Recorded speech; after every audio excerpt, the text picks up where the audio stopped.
మిత్రులారా, విజయ్ గారే సీఎం, పక్కాగా వారు సీఎం అవుతారని గట్టిగా నమ్ముతున్నాము. ఎందుకంటే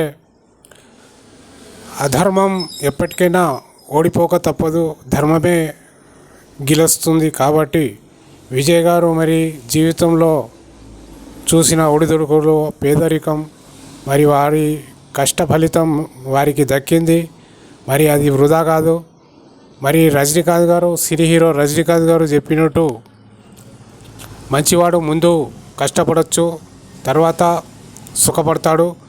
చెడ్డవాడు ముందు సుఖపడవచ్చు, తర్వాత మరి అతను కష్టాలు పాలవుతాడనే డైలాగ్ ఉంది. అది నిజం కాబోతుంది.